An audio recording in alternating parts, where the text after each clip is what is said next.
You are listening to Nerd Best Friends, a podcast that covers the nerdy conversations you're already having, or wish you could. It's the nerdiest thing you'll do this week.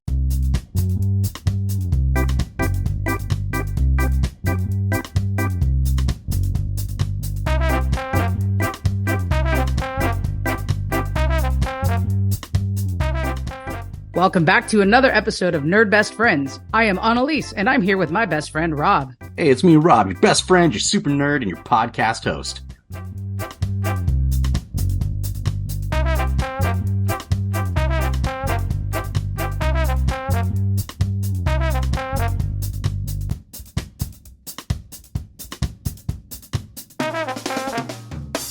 Nerd Best Friends can be found wherever you get your podcasts. Subscribe and follow us now. If you'd like to support our podcast, subscribe to Nerd Best Friends on Patreon for as little as $1 a month. Or if you'd like to give a one-time donation, find us at Nerd Best Friends on Venmo.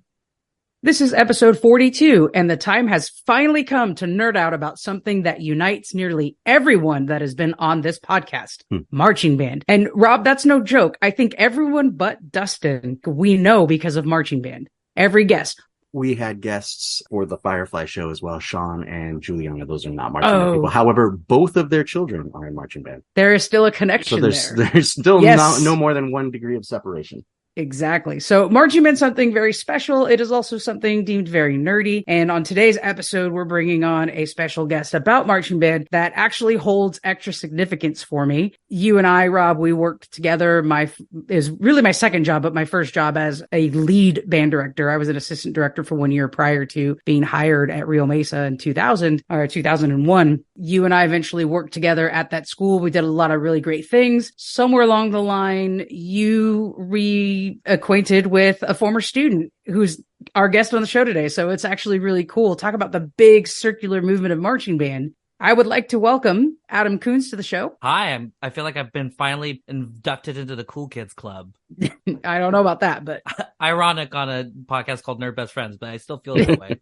Which is very funny because Adam is indeed one of my very best friends. We joke that we are absolutely life partners in this for the rest of our lives. We are ride or die, separate, never to be separated. Welcome to the show, Adam. It's not a joke.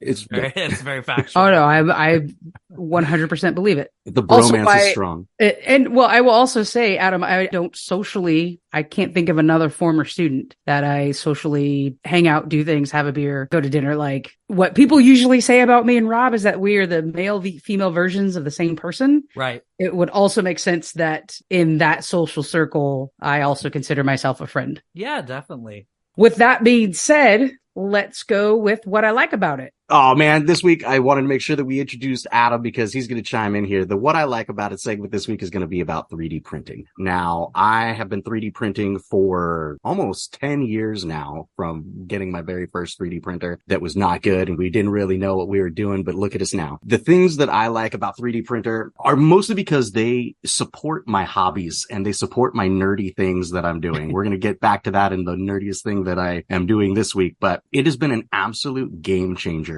for the tabletop RPG world and the tabletop board game community. One of the greatest joys I have in running Dungeons and Dragons games is the prep that I can do with scouring the internet for files of crazy looking things, whether it be castle towers or little cottages to treehouse forts to modular put together with magnets, snap tight dungeon tiles and things like that. Adam and I have been just going nuts over the past 5-6 years when it comes to 3D printing. To dive into that, we have a Google Drive that we share 3D printing files in. It's organized by genre, piece of scenery, or whatever it is. Is it a boat? We got a folder for that. Is it an airship? We have a big folder for airships. I don't know if you remember this, Rob. The first 3D printer you had, we were like, this is going to be great. And we're going to just print these things. He printed one half of one dungeon tile that separated from the bed. So it wasn't even flat. And that was the only thing we ever got from that 3D printer in 2013 or 14 or something like that. 1-2 square big dungeon tile, and now it's like an assembly line between the two of us. I've got 2 3D printers here, one for minis, one for anything bigger than that. Rob is probably single-handedly keeping ESUN in business. buying those filaments. We like share our like extruder temperature settings and stuff. This is true. It's a pretty big operation. There's money making in this. I don't know what it is. Right now it's just money giving because we keep spending money on it, but there's got to be some way to monetize this. Well, how cool of a money giving difference it is versus people who cornered the market for minis and scenery and now you get to be creative. And while you may not necessarily be writing the files, which I would imagine could be the next thing the both of you look into, actually writing files for a 3D printer, but so many people are already doing it. Why would you? The fact that you are now printing what you're interested in instead of having to buy, oh, look, this set has 3 things I want to use. So I gotta buy this set and I'm probably never going to touch 70% of what's in that box. There's a reason that all through high school and college, the terrain on my army game table was like pieces of styrofoam from packaging inserts and boxes, milk cartons painted with spray paint to represent buildings. Yeah. Because that stuff was prohibitively expensive to get like giant resin casts of ruined buildings and giant mansions and stuff that you would put on your gaming table for terrain and like immersion. And as like Adam said, as soon as we got that half a rounded off dungeon tile, it was so like, lame. We knew. We still have it. It's still here at my house, I think, or your house. We still have it in the box. A gleam in our eyes, and we knew, like, 7 3D printers later, now we're just a dungeon tile factory. Fun fact about the dungeon tiles, before the 3D printing, it's an embarrassing amount of money I've spent on, like, shout out Dwarven Forge for making excellent Dungeons and Dragons terrain. I've spent easily over $6,000. Wow. Like throughout the years, comfortably. It's probably more than that, but I just throw those receipts away. Like, and you don't actually want to know the number. I bought big Pelican cases to like carry it around in, and we'd set like, it looked like we were going hunting every time we played D&D because I would come up with like 4 Pelican cases and it would take like 40 minutes to set it all up. Then we started 3D printing, or like Rob really started the 3D printing. I only recently got on board with that. Like I was like, oh, I spent all this money, so now I 3D print stuff to supplement it. But like Rob would show up with he comes into my house with the whole dungeon. Like done in boxes. Pulls out one room at a time. I remember coming to visit when I was still living in Ohio, and I went with Rob to your place for your Monday night game and helping him load and unload that car. It's pretty cool. I want to say something real quick. I was at a conference this past week, and I was presenting at this conference, and I end my presentation with a shameless plug of Nerd Best Friends. Like, I'm a self-described nerd. Here's a little podcast that I do. Feel free to subscribe if you like nerdy things. The next day I had someone come up to me like, oh, me and my partner were listening to the podcast and blah, blah, blah. Oh my gosh, my partner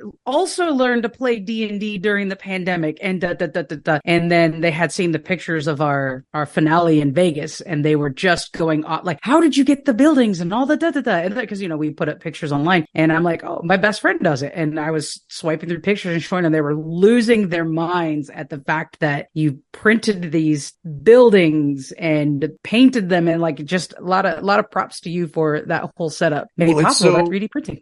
It's so easy now. There's so many companies that just make everything. Like, people are looking like, what would I need? Like, what is something that I could print that doesn't exist yet? And then they knock it out of the park. I mean, and that's the fun of it, is whatever adventure we come up with, I'll go scour and find the thing. You need a Western town? You got it. You need a crypt dungeon full of bones and like blood dripping off the wall? There's files for that. You need an airship battle. Yeah. Here's a guy who's got a folder full of 6 different airships that we can make and set up. Yeah, exactly.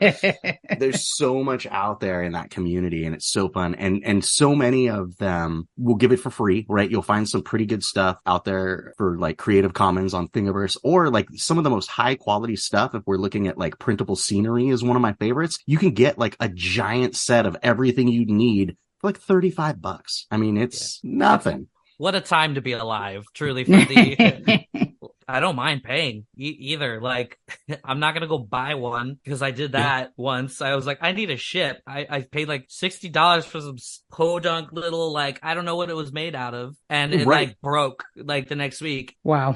And then that game we play quarterly, so it's not like I needed it the next week. But like now it's like, oh, I have the ship. Let me print it in 3 colors so we can have one for X and one for Y and one for Z. It's what a time to be alive. It's never been better It's never been better. Pennies on the dollar versus buying the one you bought. A mini costs me 1% of a penny to print or something like that. It's like 4 cents to print a mini. Yeah. On I think the new version of the Prusa slicer, it'll tell you how much plastic it's using, the weight of that plastic. If you put in like what brand, you can put what brand you're using, and it'll tell you exactly how much that model costs you to make when you're printing. Wow. So I'm like, oh, look at this awesome dice tower. It's going to cost you $1.02 worth of plastic. Wow. It's sweet. It's yeah. And the cool thing is, like, I had a lot of weird hobbies during COVID. I was like really into lock picking. I was big into lock picking, which is something I'd done before, but I picked it back up during COVID. I was buying all these picks, and some of the picks I liked didn't have handles. They're like just metal, and it's very uncomfortable. So I started printing lockpick handles, and they are so comfy to use. Like, I was sending him pictures because we weren't playing D&D or anything in person. So I was sending Rob, I was like, look at these handles. Look at my lockpick handles. How about the practical? I mean, you talked about minis and dungeon tiles and buildings and I've also heard Rob talk about making drawer organizers. I was just going to say, house. like, you can't open a drawer in my house without seeing like little compartmentalized like boxes and everything so that everything stays where it's supposed to be. Even like the junk drawer that everybody has. It's like, nope, here's a box for all the little rubber bands, and here's a box for all the chip clips, and here's a box for all the like can koozies and all that kind of stuff. Everything's all compartmentalized. And then we can go Inception, go deeper. I 3D printed modifications for my 3D printer, which I used to print better modifications. That's right.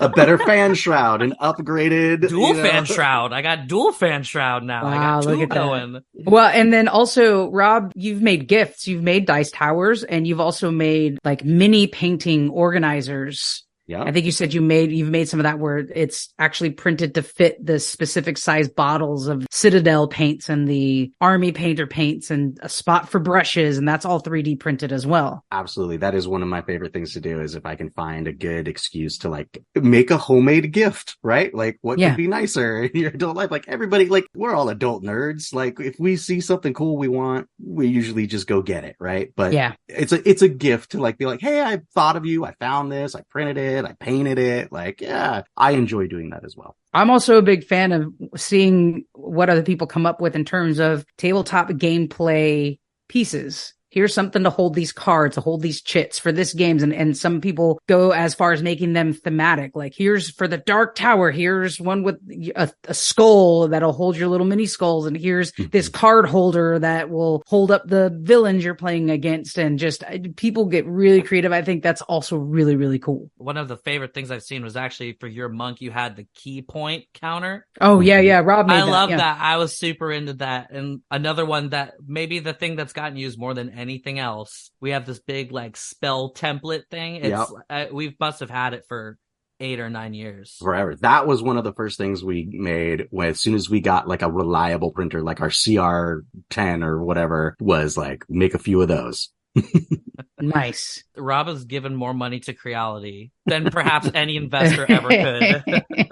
Well, Rob, was the key point dial that you made, there was actually numerous faces on it, Adam. I don't know if you know that, but there was the dial that had a magnet in it. So it wasn't the face, it was the actual counter. So there was one that went up to 6, and then the next one went up to like 12, and the next one went up, I think the highest it would go is like 18. So I had to do 18 and then like put 2 marks next to it. Remember when we got to like level 19 and 20? So it was a magnet thing. Was that the first, Rob, was that the first magnet kind of thing you did with your minis? Was gluing that magnet in?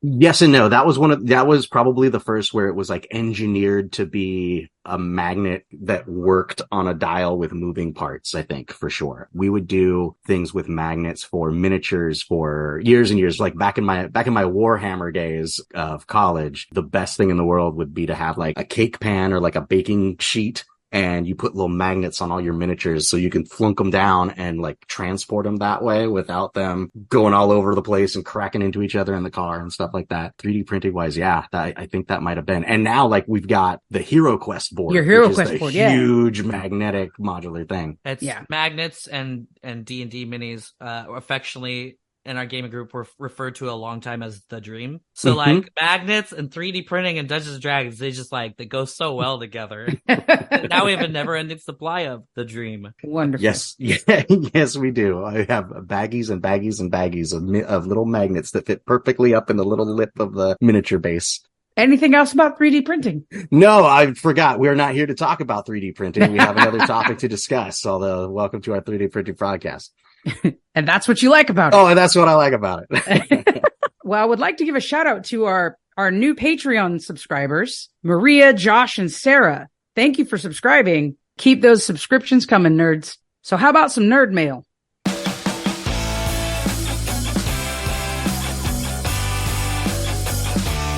Nerd mail. In our episode, Nerd Watching the Aughts, we were talking about Glee, and in particular, the only thing you knew about Glee was the song Baby Got Back and some controversy that surrounded it. And while you were talking, I didn't question it, but I'm thinking in my head, there's something not right about this. You had talked about Sir Mix-a-Lot and this Jonathan Colton.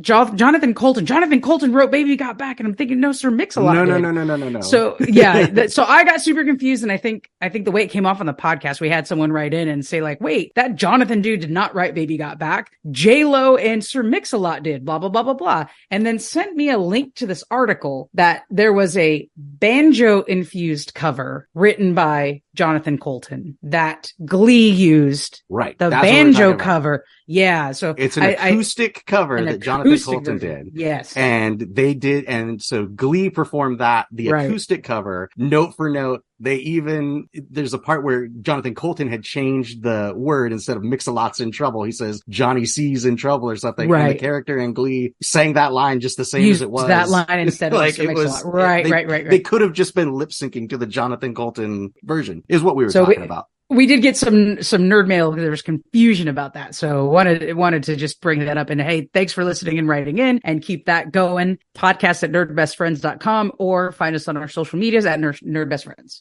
And now on to the topic. It's a big one. We've been talking about this content since season 1. It's been on our list every season so far. And we are now here. We're talking about marching band. Oh boy, band nerds.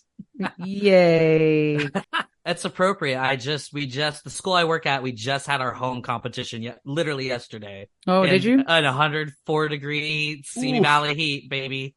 Gotta love it. It's like, how'd it go? Wow, it went pretty good. All things considered, it was a good day. Adam didn't have to take anyone to the medical tent, and I got to stay in air conditioning and hospitality most of the day.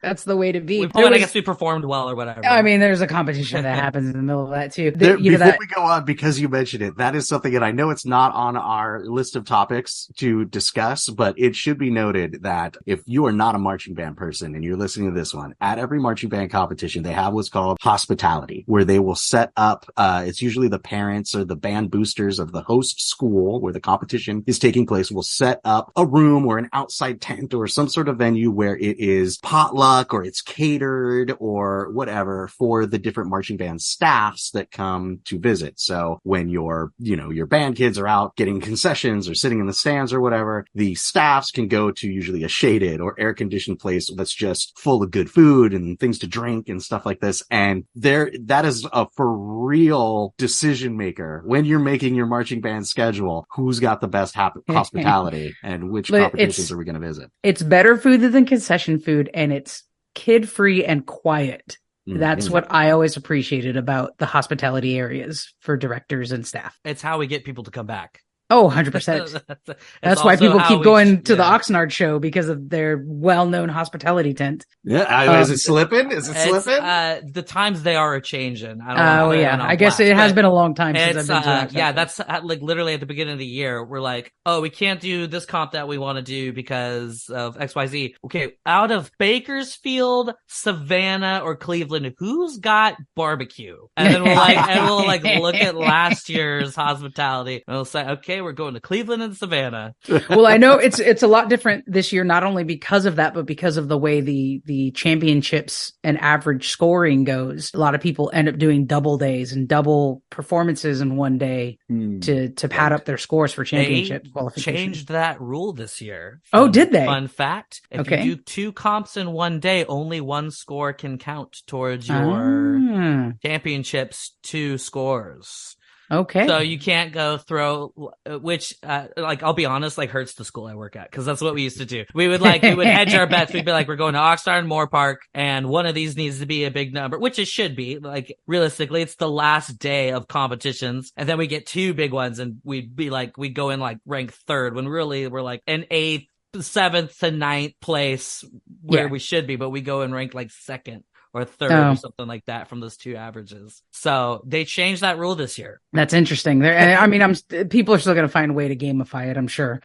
Let's talk about each of our histories with marching band. I'll start with mine. I don't know if junior high really counts, but I added junior high because we definitely had people from the high school come to the junior high and teach us how to march. And we were outside on the blacktop. And it was really only to prepare us to do the city of Santa Barbara's holiday Christmas parade and maybe one other. So, I have pictures of me in junior high in a old school thick wool marching band uniform.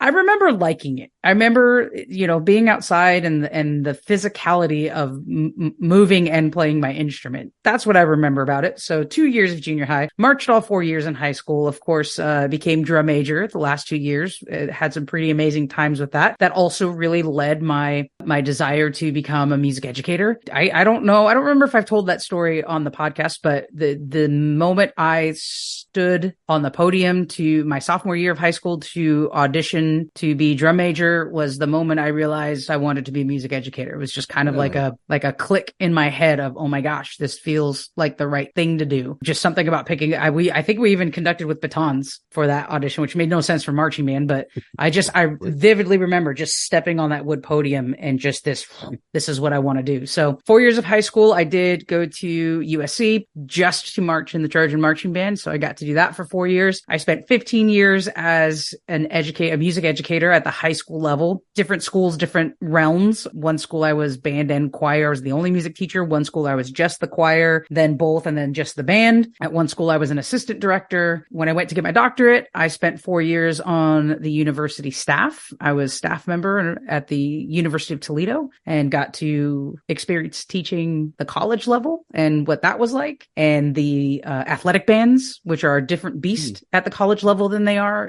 at the secondary level. And then I became a school administrator. So my marching band story now is just going to shows and watching. And in the case of my new school, it has a small program. I think a lot of programs are still rebuilding from the pandemic, from having time away from kids holding instruments in their hands. That director's really cool. And she's like, come by anytime. And so I went to some of their band camp and just had some fun with them. And now I just get to support it on a different level. I also counted junior high marching band on my list because I think junior high marching band is one of those make or break type deals. If you signed up for music at junior high because you needed an elective, and then they put you in this ugly wool suit out in the sun and make you walk down the street just honking and playing and people yelling at you about what foot you're supposed to be on. If you can make it through that and you still want to do it in high school, they've got you. That's a good point. So I did that for 2 years. I did all 4 years in high school. I followed in high school one year behind you, Analese, and I took over as drum major when you graduated. And then I think I did 10 or 11 years of coaching after that. As soon as I graduated high school, while I was in college, our old high school program called us up and said, hey, we need some marching coaches. We want to check this out. Sure, I need a little part-time gig. I'm 18 and you're throwing some money at me for something that I think is fun. Sure, I'll be there on Thursday nights, whatever. Met some folks doing that were also working, who did this as a big part of their living, right? This kind of side hustle or this gig economy that exists for marching band instructors, music arrangers, marching band show, drill writers. There's a community of folks out there. And in order to make ends meet in that way, you've got to work for a lot of different schools and kind of get your foot in the door in a lot of different places. And so hooking up with some of those folks, I ended up working all up and down the Central Coast, from Santa Barbara to Oxnard to Moore Park to Thousand Oaks. I even made some connections in a marching band in Arizona where I would go out for that band camp. And then Oxnard with you, Vegas for your marching band, and all kinds of stuff like that. So there was a good chunk of time, like basically my college career was a full-time college student and probably more than full-time run around, be a marching coach guy all up and down the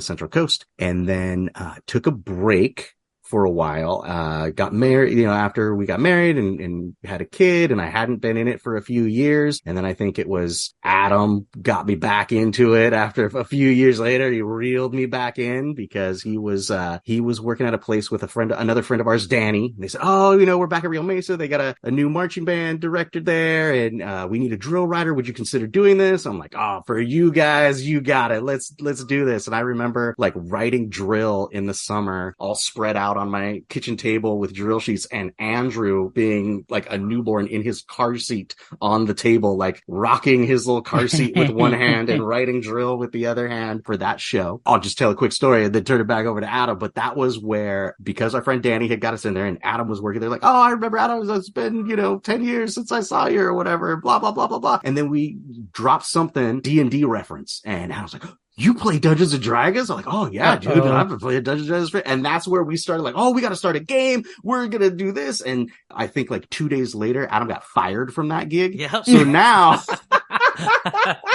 Cool. I'd repressed that memory pretty hard. I was stuck. It was the next day. It was the next day. It was the literal next day. I was there for 2 days that year. You came on Tuesday of band camp. I got fired Wednesday. So I made a great connection with a former student that I was like, oh my God, we're going to play D&D. Worth it. This worth is the going price to of be admission. This is going to be the best gig ever. And then he left and I was stuck there by myself. Man, can you imagine what would have happened if you didn't have that conversation and Adam just got fired the next day? Can you imagine? I can't. Our lives would be so different. Right? Crazy. But think of how funny it would be to have I reconnected with the student for 5 minutes and then he got fired story. It would. I mean, yes, we would have totally made fun of you and had some laughs over that. But exactly. What a difference. What a difference. Johnny McFired face over here. I'm sorry that marching band's hard. My bad. I maintain that's why I was fired. Crybaby drum instructor. Oh, I wasn't the crybaby drum guy. Is it my turn? It's your turn. Yeah. Tell us about your marching band. I feel bad that I didn't include junior high, but I was like one day of junior high, like the Camarillo and Rio Mesa High School would trade off which one came to the middle school band programs. Mm-hmm. And all we did was the Christmas parade. Like, so it was like one day, hey, you're going to play Jingle Bell Rock. We're going to walk down the field. Hopefully no one dies. Drummers figure it out, grab something. Like, I think I had like tambourine or something. I don't think nice. I wasn't big enough to carry any of the drums. Like they had this little tri-tom that I remember my friend TJ carried because he was big. Mm-hmm. And, I think someone had like a snare on like a drum set snare on a sling. And I got to play something dumb like tambourine for Jingle Bell Rock. You know, Adam, I tell this story lovingly. Rob, I don't know if you remember, but I very distinctly remember Adam as an 8th grader, incoming 9th grader, coming into the room for drumline auditions for the fall. And we had to have him stand on the podium at the lowest level for the standing snare drum for him to be able to reach to do his audition. Do you remember that? I 100% I remember that. It is very vivid in my mind. Yo, you were definitely there. That was the year we printed out the pictures to set up the drum line. Remember we got that little Polaroid printer for 2 or 3 seasons. I do remember that. Yeah, we want this many snares. Here's the snares. Here's the quints. Here's the basses. Here's the cymbals. And we would move the pictures around during our conversation with Paul. And that was that year. And for Adam, I don't mean this in a way to make fun of you. Adam, no. It's one of the vivid memories I have of you. I remember that because I remember feeling like I threw down at that audition. Like I was. Oh, you did great. I was so Yes. prepared, like more prepared. Well, I always prepared for auditions. So I remember feeling super prepared. And I remember Ahmed and Paul being like dead faced, like, Yeah. can you play paradiddles? Play some paradiddles. Can you play roles? Play some roles. I don't remember. And it was like, okay, then I think Ahmed wasn't there until the following year, maybe. Cause I remember Ahmed did something like that too. He wouldn't have been on the No, auditions. he wasn't on the Yeah. audition. That wasn't until But later. it was a discussion, right? We had your picture in our hand. Like, this kid obviously needs to play snare. How are we going to have a snare that's going to fit him? Like, we were thinking of who can we call? Maybe one of the junior highs has a smaller kit like that. I remember that, like, it's just a distinct We sawed memory. the harness, right? You guys hacksawed the harness. That's right. We got an older Because harness it's- from a junior high and sawed it off. Yep. Yeah, Sawed it's off the still bottom at bar, Rio yeah. Mesa. It's still Yeah. there. Is it? Nice. It's still there because when okay, I'll back up a little bit. Yeah, go When ahead, I go taught there, I had a small tenor player that I had used that harness.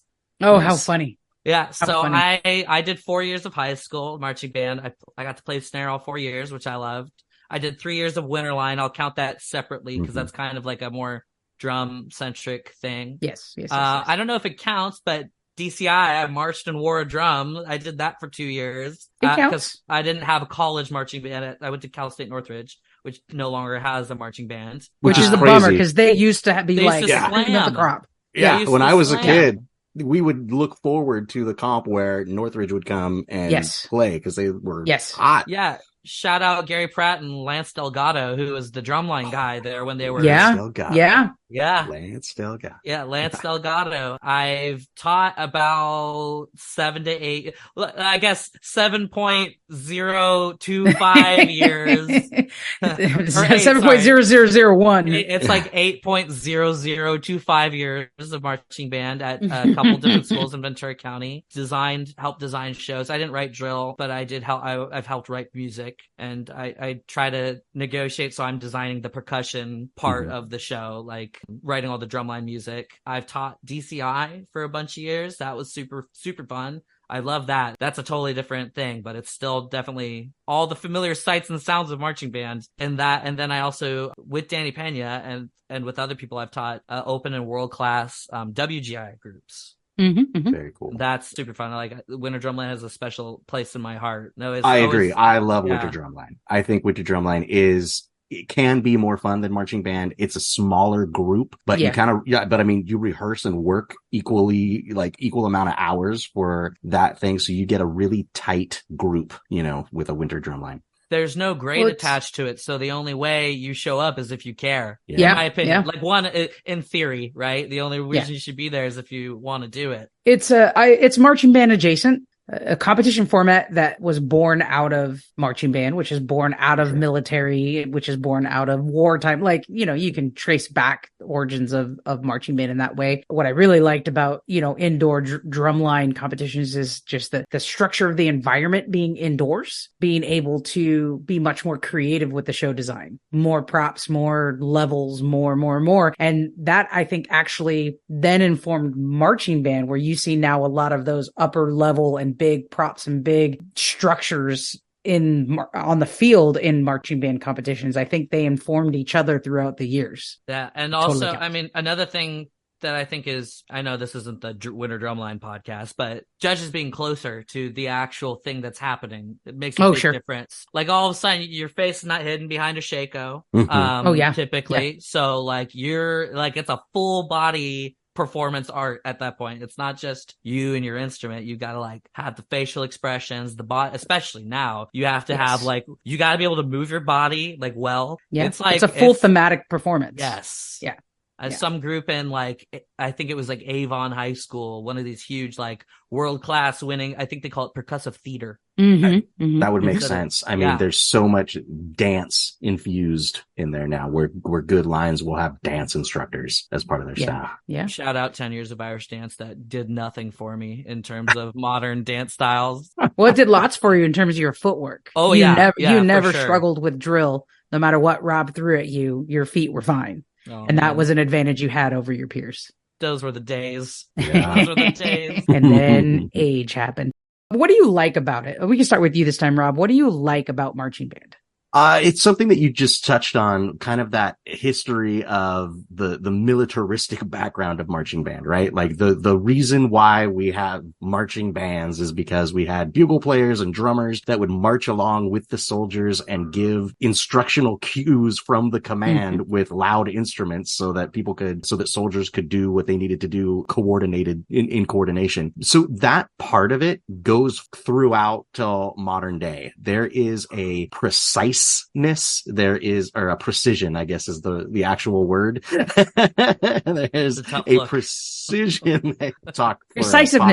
Precisiveness. There's a precision that goes into it that is absolutely crucial, not only to your score and the overall look of what you're trying to execute, but also to affect the music being played. People who, when you're marching in sync with the beat, if you're doing the proper technique and you're marching smoothly, the music sounds better, right? It's all coordinated there. And so as an instructor and as a participant, there is a pride and a attention to detail that is important for a lot of different reasons. And then that is balanced with performing music, right? And being a musician, having a creative outlet, practicing and playing with your friends and getting those harmonies just right, and that timing just right, and producing something that is entertainment and it is artistic, with on the other side of that coin, like drilled into you precision and hard work and marching technique. That's why I thought it was cool.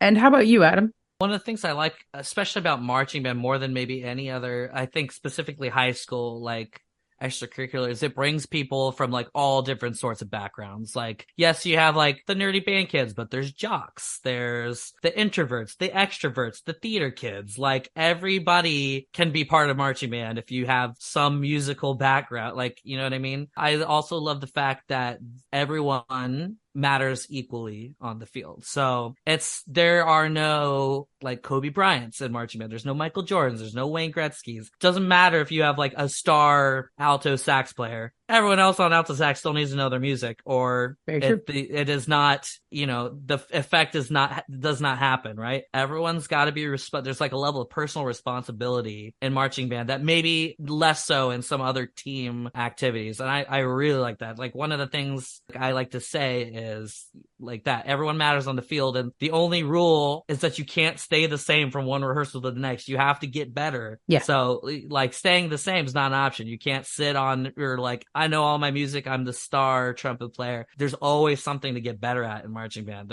It's the pursuit of excellence is something that's something I got from marching band. I mean, I've taken music lessons like my whole life, but like I still to this day practice a minimum of 15 minutes a day. Like there's a practice pad literally sitting next to me with sticks on it right now, because I know I'll sit in this chair for like a couple hours, and that's something that you can take with you to anything in life. The pursuit of excellence is just like, a lot of people don't have that idea that you can get good at something by putting in hard work, and you can continue to get good at something. That's all. I trace all that stuff back to marching band. Those are transferable skills. I could be good at 3D printing, or I could be the best at 3D printing.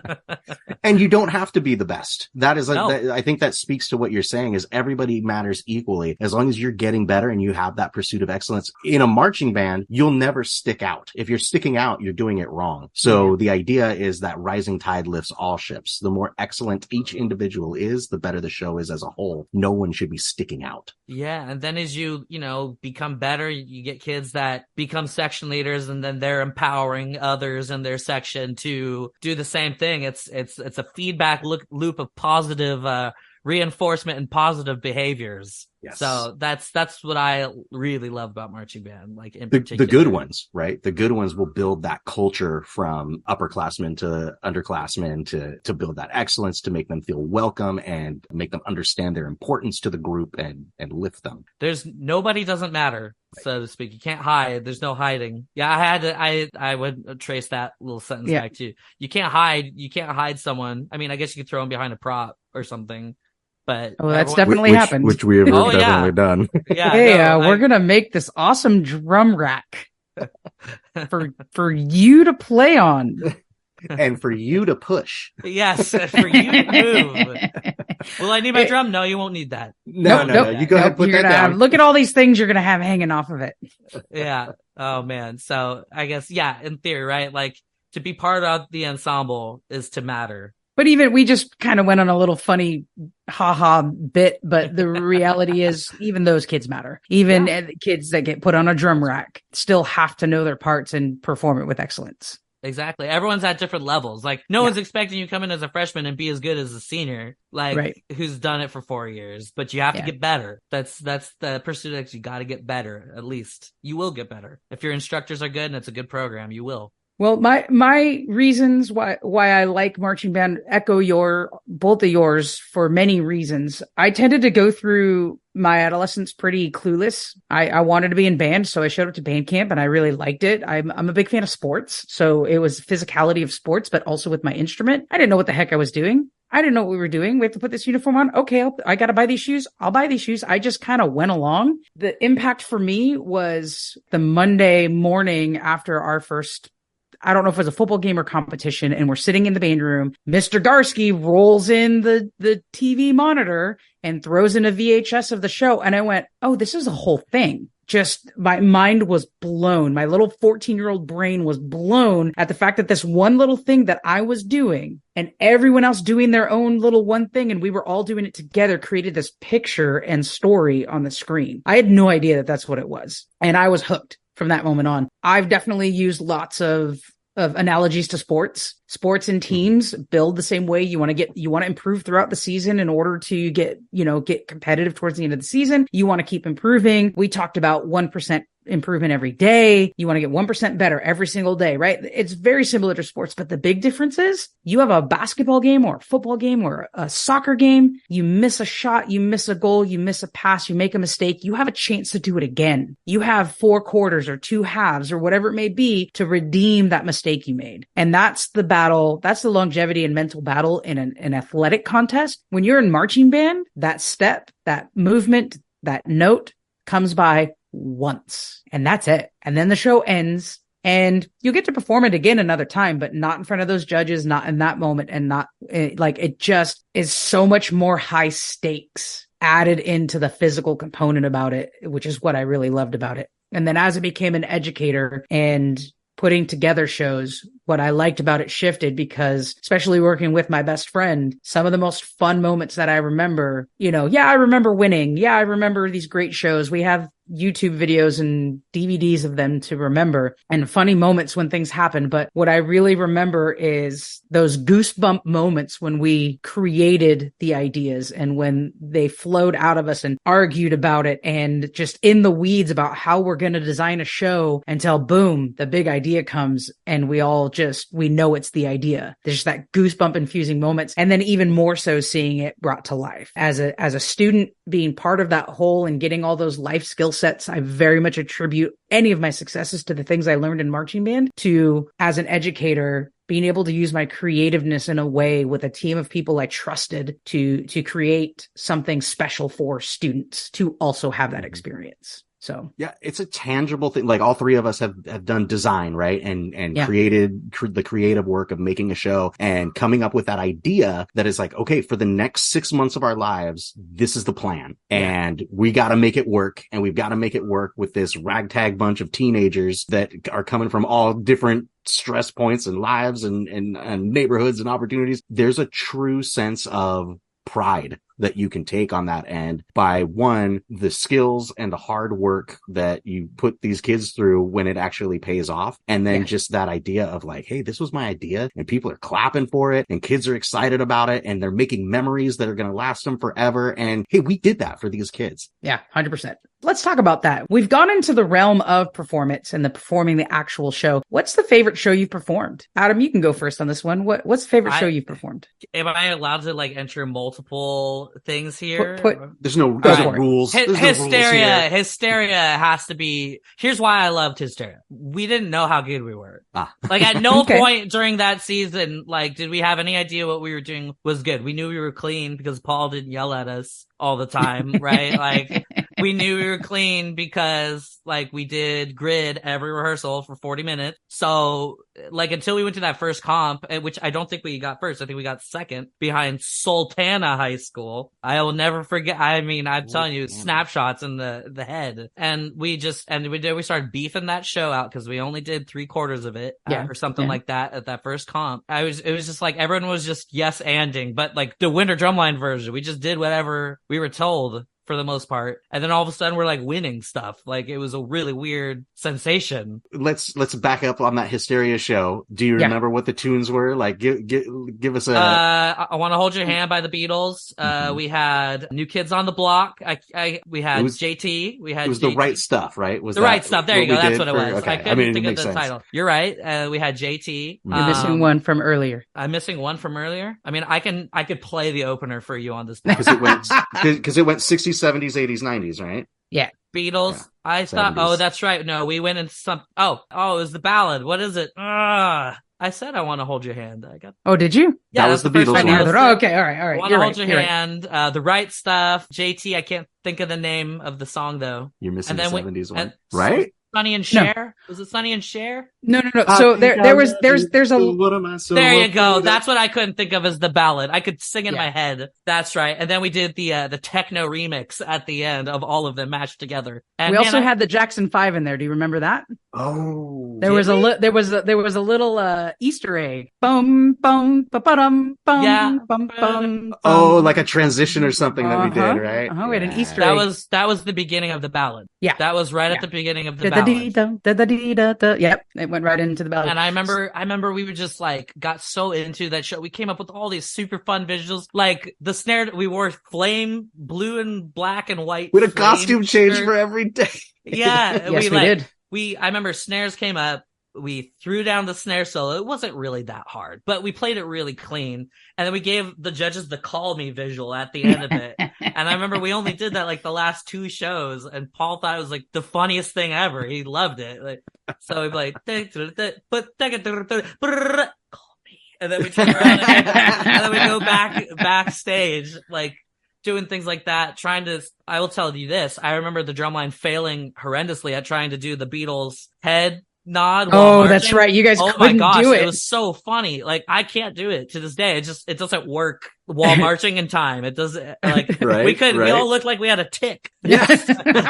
You couldn't even get the tick at the same time. So we're like, forget it. Drop it. I think we ended up adding the sprinkler in at some point or something like that. Yes, you did. So that's why I loved Hysteria. I love that we didn't know like what we had at that time. 7 freshmen or something like that, and that 10-person drumline is nuts. Yeah. Like, well, do you know the reason? Do you know the story behind that show, Adam? I'm gonna interrupt your favorite show. I don't think thing. so. Listen, I'm just a kid with some drumsticks and a dream. I don't know anything about any of these shows. So I'm going to interrupt your list real quick to say I also put Hysteria on my list as favorite show I've seen or taught or that performed. Yeah.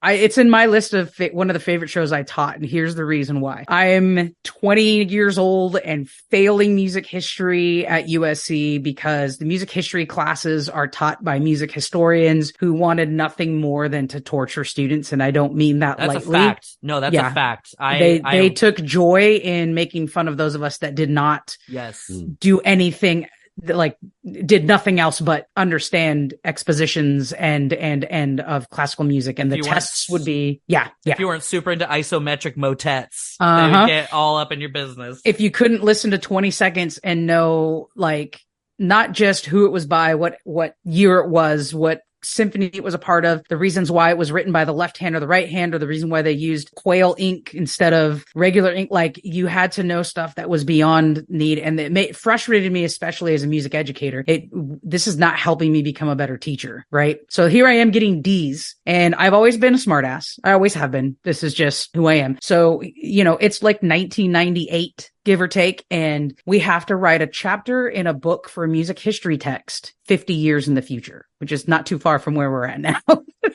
which is scary. But so the smart aleck me says, well, I'm going to write about pop culture, because if we're not talking about music and pop culture in 50 years from now, we're doing it wrong. So I write a chapter about how there's this 10-year reemergence of boy bands. You have the Beatles, and then about 10 years later in the 60s, you have like the Monkees, and they create you have the Jackson 5, or no, the Monkees, and in the late 60s. Then you get to 70s and you have like the Jackson 5. And I did like little historical bits about, I wrote this like 20-page paper, like a chapter in a book. So they had bits about how they impacted pop culture and music and Jackson 5 infused funk and all these African American styles into the boy band idea. Then you get the 80s, you get New Kids on the Block. And at the time I was writing the story, 10 years after New Kids on the Block was popular, here's NSYNC. So I write this story. Of course, he gives me like a D on it. Whatever. He said I think his only critique, I thought I wrote a really great paper. His only critique was that I think you're putting emphasis on pop culture too much in actual music history or something like that. Like, whatever. I wrote a great paper. Talking about this, we were putting together, I think Hysteria was the first drumline show that I worked with you, Rob, because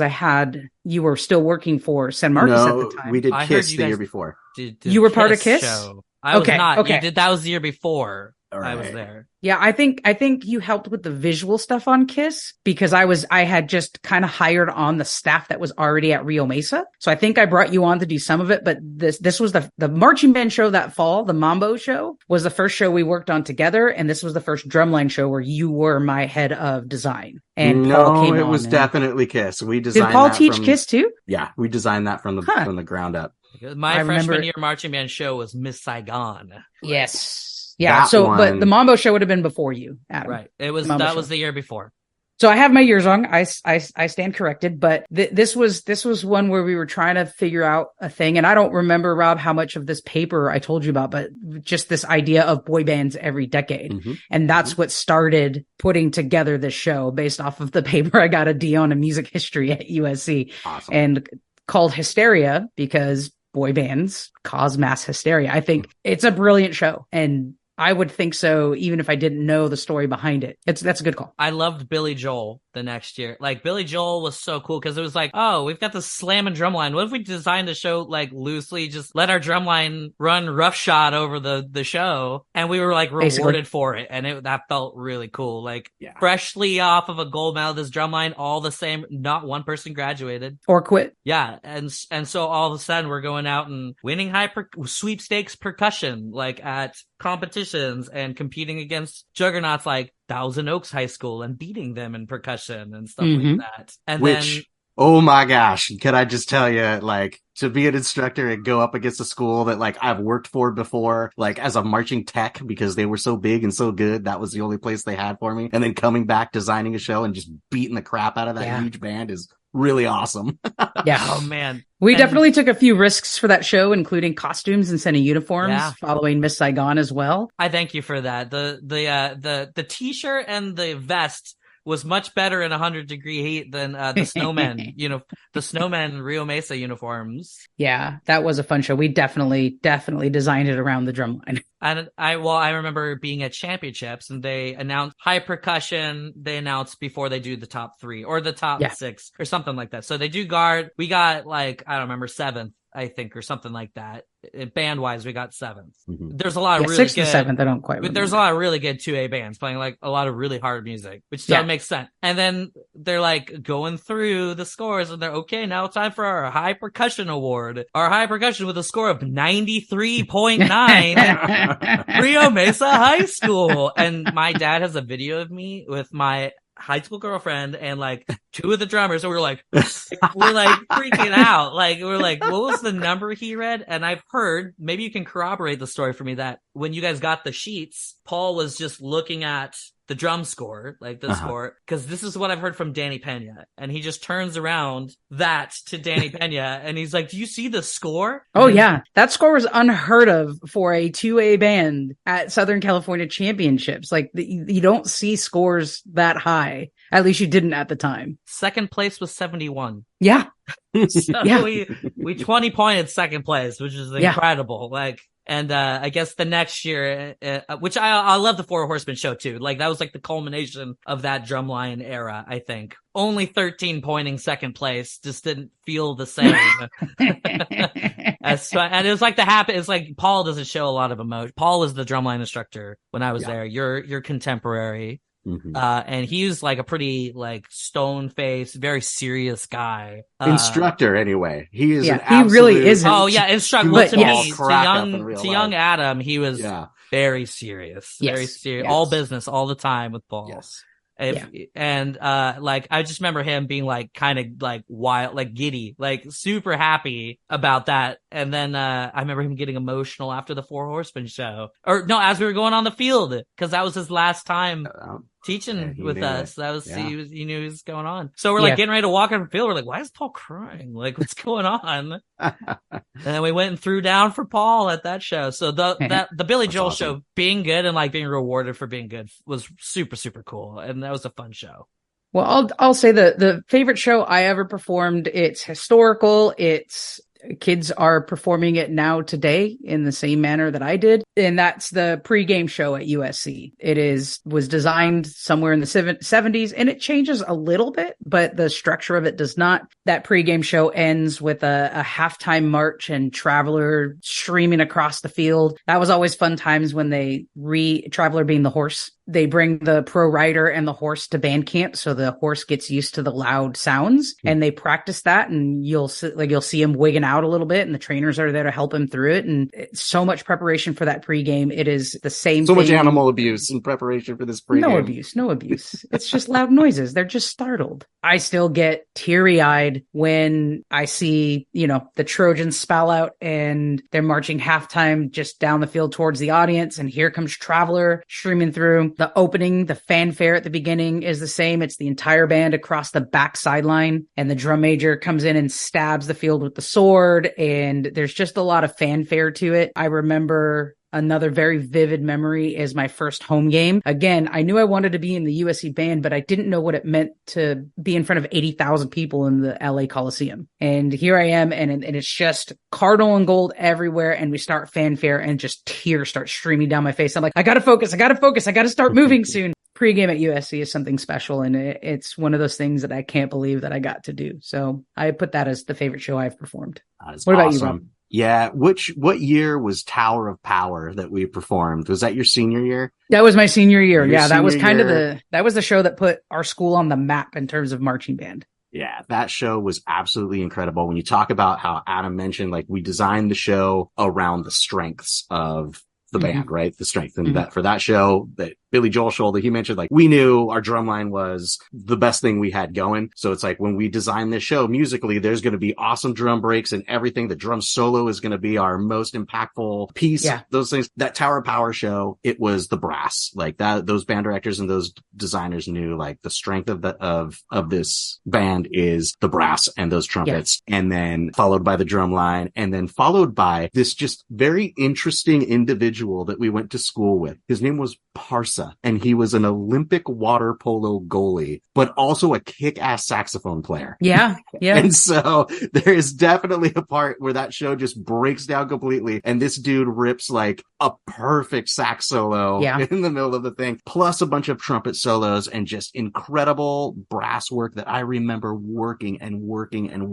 to get tight and to sound just loud and marching, drum chorish like it was supposed to. That show was a vibe. It was so hype. Like when we would do it, it was just exciting. The music was exciting and we played it well. It was one of the ones that was like, it wasn't artsy fartsy, right? So when we were at a football game, the crowd would cheer and like people would be into it, and scream and yell at the soloists and like those kinds of things instead of like some of the other shows that we did, which were like, kind of quiet and like, oh, this plays well for the music judges. Right. But it's not really a crowd pleaser kind of thing, right? Where this one was. And as a 16-year-old kid, this was my like first introduction. This is where I fell in love with like funk music, like with those 70s bands, I mean, I listened to Tower of Power and Earth, Wind and Fire, et cetera, down the list and have playlists that I'm just jamming out to from like, Baby Huey and the Babysitters, like all of this stuff that's always going, through my iPhone. And it all started there. That's where I fell in love with that kind of music and just being super into it. That's my favorite show was we did a Tower of Power show.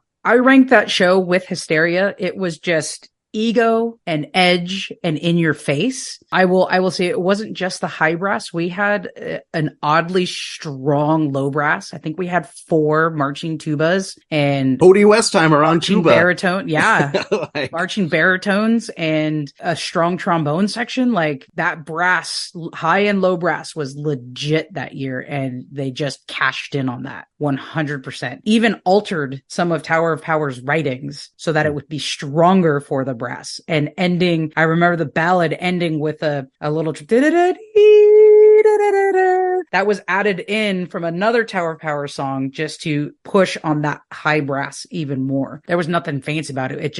It was just in your face. I never worked harder and never had more fun playing trumpet than being like the 4th of that like 4-man first trumpet line that year. Oh my gosh. Yeah, those good times. And I have a cassette tape of a live recording of it. Granted, it's on cassette, so I can't tell you the last time I've listened to it, but at some point I pulled it out and listened to it when I was teaching. And even then, that sound was like crisp and clean. And it was at a Friday night football game to be that crisp and clean. Like that show was something. You gotta digitize that. Yeah. I think it's actually, I think it's on YouTube. Someone put it on YouTube, that same audio recording. Yeah. It was like it's 95. Just got, like, yeah. Who had that recording and what was it made on? One of those giant ones with like the VHS tape like ka-chunked into the side of it. I have no idea where I got that audio recording from, to be honest with you. Yeah, someone's like standing there like this. I mean, but the sound quality of it is just phenomenal and holds up, 30 years later. So good stuff. So we talked about performances. Now, all 3 of us got into the realm of being educators in the field. What about the favorite show you've seen or taught? I talked about the Hysteria show already. That was really special to me in a lot of ways for a lot of reasons. Adam mentioned the 4 Horsemen of the Apocalypse show. What I really liked about that is I think other than the Isis and Osiris show, it was just so strongly designed. I thought that was a really well-designed show. I think it was a little bit above. We did not hit our marks in terms of the strengths of that group. We went with the design heavy. That was a really fun show to help design and really edgy. And we just went for it in terms of theme. And then I'm just going to very briefly say I worked for a little teeny band when I was in Ohio, Central Catholic High School, and they just did a new little mini show. They were really small. I mean, I'm talking like 18 kids. They were really, really small. So they would have their little flip folders and just play different songs every home game. And, they'd march place and play. They'd park and bark a lot all over the place. But they did a 90s show and they played Belle Biv DeVoe's Poison. And I remember it because they played the heck out of that song. First, it's one of my favorite songs to meme. Right. Like, never trust a big butt and a smile for sure. If you're not living that life, quit making that mistake. Man, makes a lot of sense. Yeah. But they're playing it, and this trumpet kid, he was like 6 feet tall, just a lanky little black kid, skinny, and he had the like kid and play haircut was coming back at the time. And he starts doing this move. He crosses his feet in a jump, and then he starts like moving his hips and he crosses his feet. And I'm like, how do you know how to do that? What I'm talking about, that's an awesome dance move. How did you know how to do that? He goes, oh, I told my mom we were playing the song and they put in a VHS of her and my dad dancing when they were teens. And I went, okay, I know. The tap starts playing somewhere in the background. Yeah. Died. All right. I never keep your youth.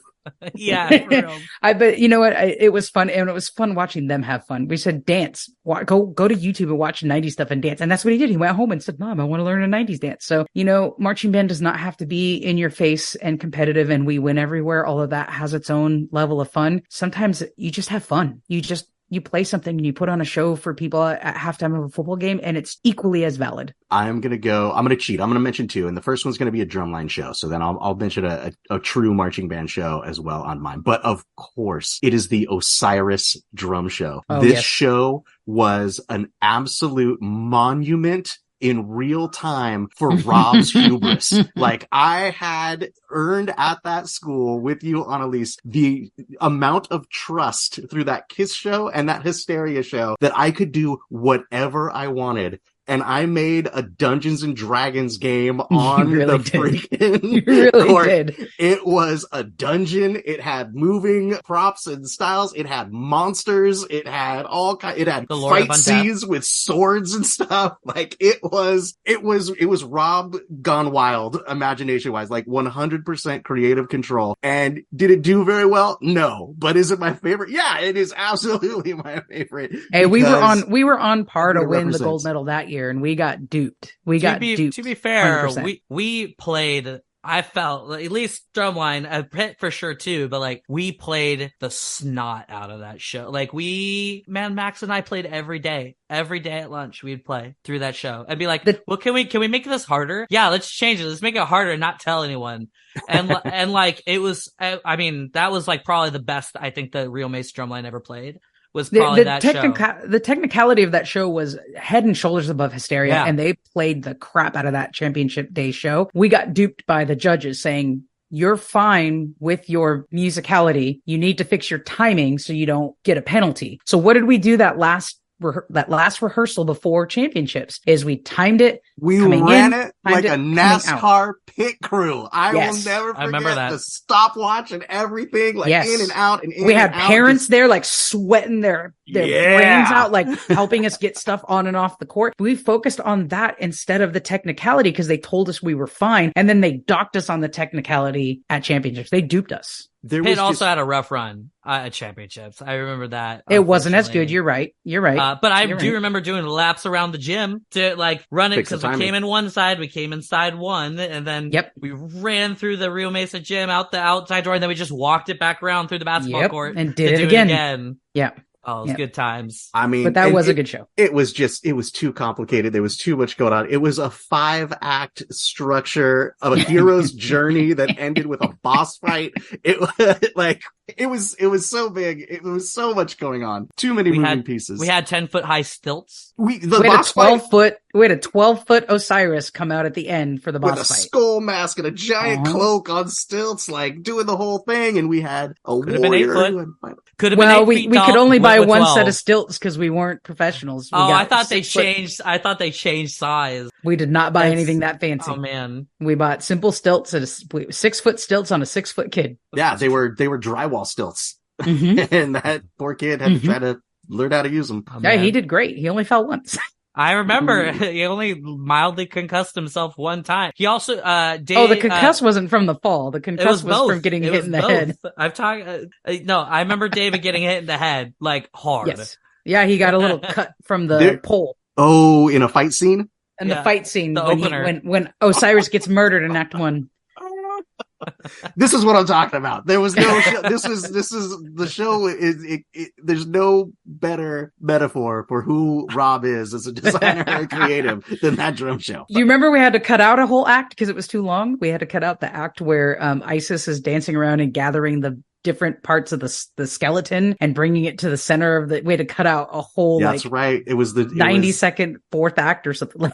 and it went all to every different continent around the world. We that kept that I remember, part. That part I remember doing. But at one point, Oh, I well, don't know we about were this. we were going to the strength of the dancer. Mhm, mhm. I'm gonna blank on her name. Vicky Pierce. Vicky, thank you. Vicky was like a formal dancer or gymnast or something. So we were banking on her skills, and she had this whole like ballet almost with just the pit and the drum line was gone, in which she was bringing all the different pieces of the skeleton to the middle of the floor and putting them together before like doing her spell. It was a whole dance. She and our Maria was our movement coach. And so they came up with this whole ballet for her, and it was beautiful. You wouldn't have remembered it, Adam, because we would have practiced it without the drum line there, because you guys would have been with Paul Yeah, it was or a whatever pit sequence. forever, because it was just pit, and it was gorgeous. I mean, we had to cut it for time. Yeah, there is nothing like the sound of a teenager going over on 6-foot stilts and slapping onto and his skull slapping onto the gym floor. It's haunting.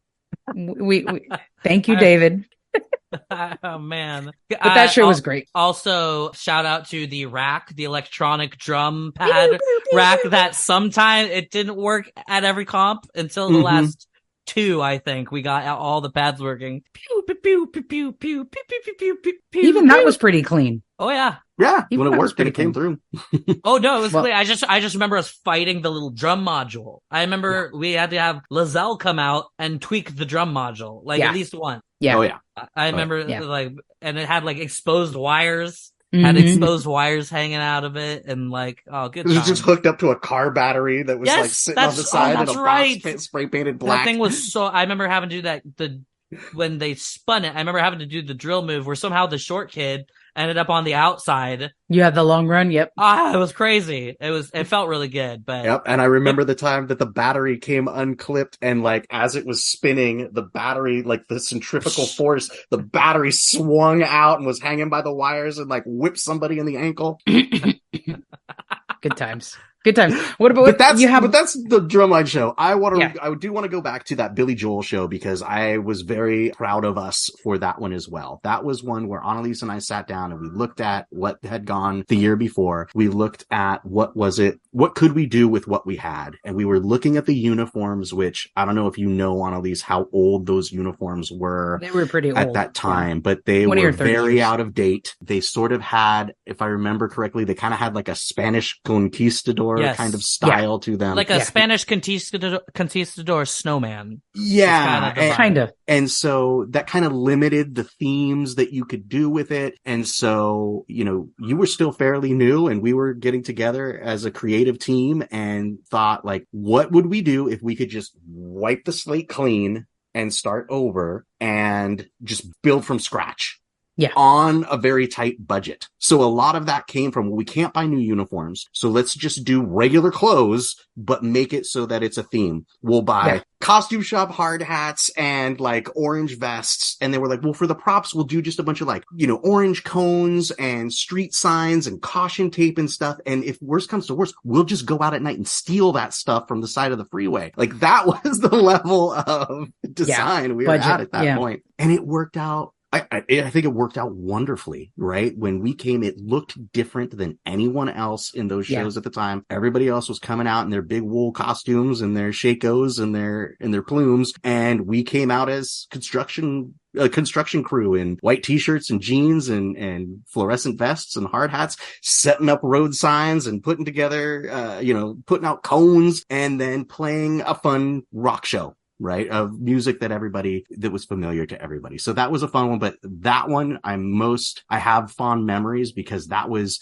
the beginning of you and I being a creative team of like, we're going to solve problems. We're going to design a show to our strengths and we're not going to let anything get in our way as far as like, well, everybody does it this way and we've always done it this way and it's supposed to be like this. We just wiped it all off the table and did what we wanted to do. And it was successful. And you were right. I think that now that have toggled my memory a little bit. This Kiss show was the start of that, right? Okay, these kids are willing to put face paint on and they're willing to go a little bit out there and they're having fun doing it. When we got to the Billy Joel show. So, well, for listeners, so you understand the connection there, we played some of Billy Joel's hits that center around the idea of, I think like Uptown Girl. Collar, The Working Man. Uptown Girl was the catalyst Girl of that, was the right? Because the opener. music video of Uptown Girl, he's in a auto garage and wearing an auto garage shirt. So we came up with the blue collar theme. And what's more blue collar than construction workers? And that's how we fit that theme. But for the record, we didn't have to steal any roadblocks. One of the parents hooked us up with Caltrans.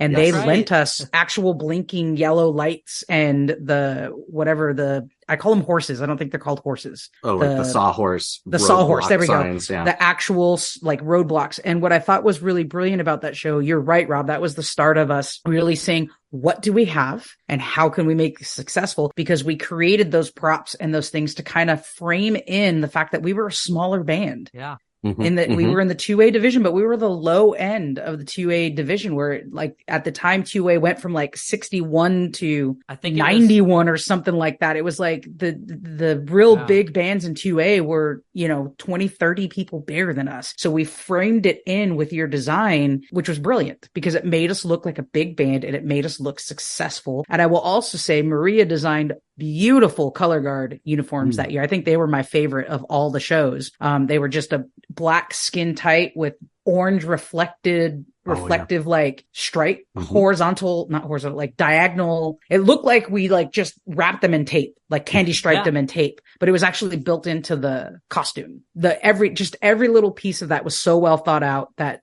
really built the future for what we were doing. Fun fact about that show, the program I currently work at is a competition that we would have gone to that year. Yeah. The band director who I work for, her mom still talks about the Billy Joel show. Oh, really? As one of the favorites that she's seen. Because because it's her daughter's comp and her daughter's school, like they would go and she's gone to like every one of these competitions, like for the last, like, I don't know, 30 something years, like a long time. So she remembers the construction Billy Joel show. That's awesome. Yeah. Wow. So, and I remember one of the things that my boss, she mentions the fact that we framed the field because we were small and it made us look bigger because we've like done stuff like that. That was all Billy Joel. Yeah. Something Rob's hubris. No, that's still Osiris. That was building. That was me building trust until we just let me fly and fall right off. Yeah, I'm a peacock. You gotta let me fly. That's right. All right. So then let's go to I don't know. My favorite show that I've taught is Royal's 80 show. The 80 show we did, Danny Pena, who keeps coming up, we had started talking about the show at championships the previous year. We've had this idea bouncing around to do a show because like right now, I know we're going to talk about this probably in a little bit, is like super high concept inside baseball shows are very like, everyone's doing them. Like everyone's super competitive. There's gonna be a handful of those type of shows. And the show we had just finished doing was one of those. So we were like, dude, what if we just came out and played like a bunch of really cool 80s music and made it thematic? So our show started off with the keyboard intro of Where the Streets Have No Name by U2. Like underneath a Reagan quote from like after he had been elected. Like it or not, he was the president of the 1980s. So like that was how we set the tone. Jumped into Major Tom and we had electronic mallet cat for one of our marimba players to play, so to get all the nice synth sounds. Like, and he was playing that live. We played, and our backdrops were all iconic scenes from the 80s. So we had like the Berlin Wall falling, the Challenger disaster. We had a picture of McAuliffe, her photo with the astronauts. We had the Princess Diana. Like we had all these like screen printed moments from the 80s. And then like I remember we were talking about design earlier, like when you figure out like the thing. I remember the one piece of this show I saw before we finished it was like, we have to do We're Not Gonna Take It, and it has to be the whole band yelling it as loud as they can, preferably in tune, and while like the drum line slams something out. Like, and then we're gonna play trash cans, and we had like the tops of the trash cans were like cymbal players. I got like, they were playing cymbals, and man, that's when we like flip all the backdrops around from the screen printed. It's like the more positive side of the 80s. And that was one of the coolest moments. Like every time we performed that show at a comp or a football game, everyone sang We're Not Gonna Take It. Like, cause everyone knows the words to that. It's 7 words. And so you'd hear like the stadium, like reverberating with people singing We're Not Gonna Rob, didn't you saw that show once? I think I did. I was going to comment that you're absolutely right. Like there were a lot of shows. I came to a show and we watched the whole division or 2 divisions, and you were right. Like 90% of those shows were kind of up their own butts, artsy fartsy shows, and yours was the fun one where everybody was just like hungering for like, yeah, I can tap my feet and nod my head and sing along to this show. You know, it was the only one of its kind. Yeah, I mean, we didn't win or anything, but I remember it was like the crowd favorite show. Yep. Yeah. We got to do it at championships. Like the other bands that were like waiting to go into awards were all singing along to We're Not Gonna Take It on the side one, like lineup for awards for Full Retreat. And like, that was just a really cool moment to see that like show kind of come to fruition this was right before COVID. So that was the biggest the band was. Like we had alternates because we didn't want to be in 4A. So we had like freshman alternates basically for certain spots in the band, and just being like full sounding 3A, everyone's slamming out double forte, We're Not Gonna Take It, ending with I'm Still Standing by Elton John. Oh, that's a cool closer. Yeah, I mean, that was a really, really cool show. Like, I loved every part of that show was fun. Like, from the beginning of the season to the end. Like, we were never, like, all the problems that always come up with during a marching band season, they always seemed less important because we get to sing We're Not Gonna Take It, and we have this cool mallet cat that makes fun mouth sound. Oh, we ended with a keytar solo over. That's right. Our drum major played keytar over the closing. That's cool. So that was super. It was like all in on the GE train was that show. Like we weren't the cleanest one that year, but like that was so fun to do. I loved every single part of that show.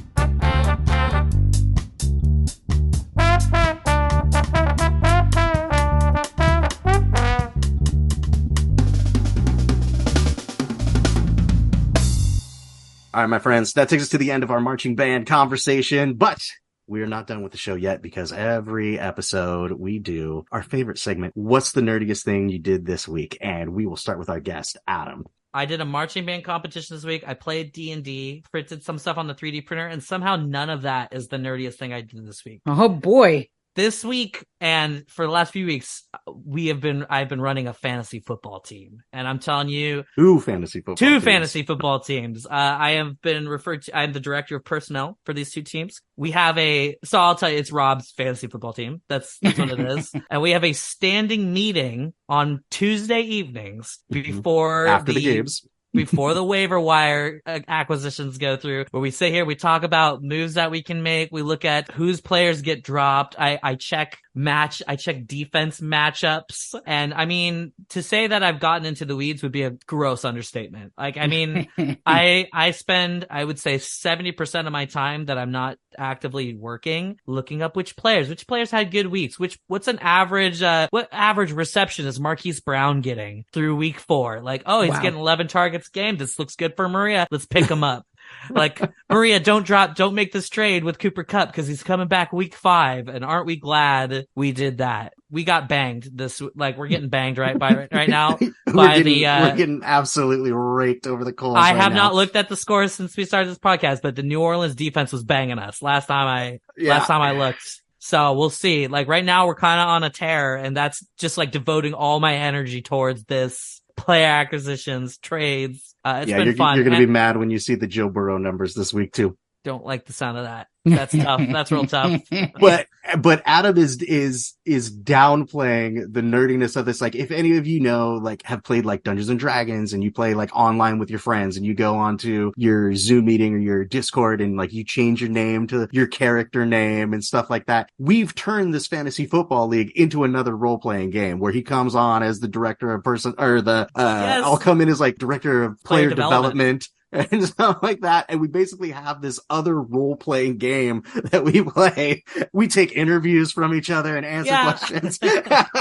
We had a real gritty win last week. I mean, we won by 7 points. And I'm telling you, the 7 points came from at 9:58. So anyone who doesn't know football, the game started at 10 a.m. on Sunday. At 9:58, I said, Rob, you said the Baltimore defense is available. Pick them up right now and start them. Like, don't start Buffalo. Start Baltimore's defense. 10-point swing right there. That was a 10-point swing that won us our matchup because nobody had Baltimore defense. And 9:58. We geeking out about it all week. I was at a gig and I took a break from the gig to make that phone call. I was like, sorry guys, I gotta step out for a second. And I called her up. I was texting, I was like, pick up Baltimore's defense right now. If you haven't done it yet, pick them up and start them. Start them over the Buffalo Bills. I mean, we might have to start discording your meetings on Nerd Best Friends for Patreon. It'd be pretty fun. I'm not gonna lie. We take it very seriously. We take media interviews. We talk about how our boys, first one's in, last one's out. Real grind mentality. Yeah, really. Really, and then the text chat with the three of us is just out of control all week. The most ridiculous and vulgar conversation. I don't want to say I won us the game last week, but I feel like the amount of beer that I consumed led to Travis Kelce only getting 6 receptions. So I'm just saying you can't scientifically disprove Thank you, Taylor Swift. Yeah, she throwing up her T-Swiz. She did the Lord's work. Oh, Rob, what about you? What's the nerdiest thing you did this week? it may come across as in the podcast, if you heard a loud beeping sound, it was because my 3D printer just once again ran out of filament because it has been chugging away the last 2 weeks strong. I kind of got a hair. I'd done a few printing projects. I did one big terrain project for a game that I'm playing, a D&D game that I'm playing with Adam. I did another big project that I put together for a gift for someone, like we were talking about earlier. And I was like, man, the thing's not going. What am I going to print? And so I opened up some of my board games, and there's a community out there that'll make board game box organizers, little compartments and boxes and things for keeping all your little chits and things organized. So I had a couple that were still sitting there in the stock box with little plastic baggies, and we can't have that when there's stuff out there. So shout out to a real one, Stinkfoot71 on Thingiverse. This guy Stinkfoot 71. Stinkfoot 71, baby. This dude, you name it, he's got a board game, like complex system of small little organizers for your board game. So I'm on maybe the second one for this week, with the third one all planned out and the files downloaded and everything. And the thing's like chugging along. And now when I open up like my boxes, there's all these like perfect little organizational trays and stuff in there for the miniatures and all the stuff. And it makes the box weigh like 20 pounds more than it did before. It's amazing. But let's have a round of applause for Stinkfoot71 and Taylor Swift this week. Really the MVPs. MVPs of the podcast. Yeah. They're doing the work. It ain't much, but it's honest work. What are you up to, Analese? I didn't do anything real nerdy this week. I was gone for most of the week at a conference, so that's just a lot of focusing. And then I was actually a paid presenter at this one. And I also got to attend sessions, so really good. But I got to the end of the week, and my flight, I was end of the conference on Friday. My flight's not till the next day. What am I going to do around San Diego? It was like a heat wave out there, so I really didn't feel like walking anywhere. I was kind of just looking around and found out the hotel I was at has like this rooftop cinema, and they play like cult classics and so I'm like, well, I've never done this before. Let me go buy a ticket. It was really cool. They set it up where they have like a lounge area and a bar and food and then you go into the next area and they have those like really cool patio seats and they put cushions on them and got a little popcorn and they give you little headphones so you don't have to hear the people being stupid. I really enjoyed it. And so they played Dirty Dancing. That's what was playing. That's fine. I don't think I've ever watched it on the big screen. I've seen the movie who knows how many times as it's been on TV and stuff, but it was just something really nice to do. And I started thinking, man, this would be really cool. Like what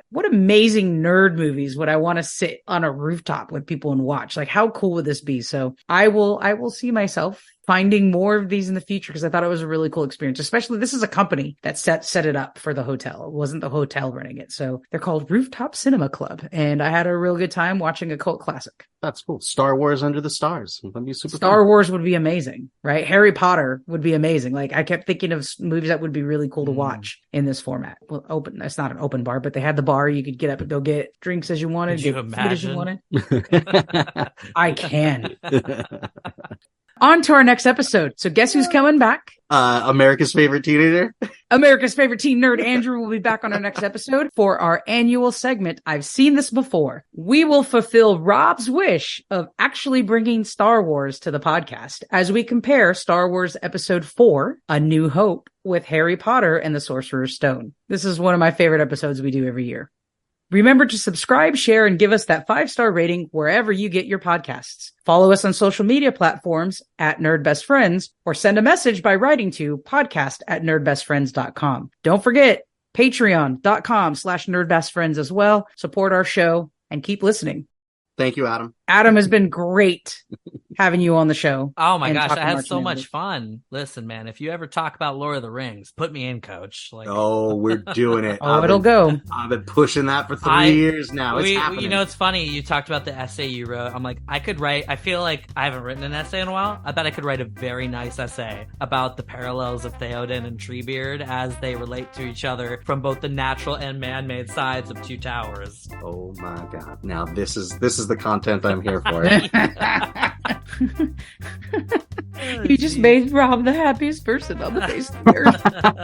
Oh my gosh.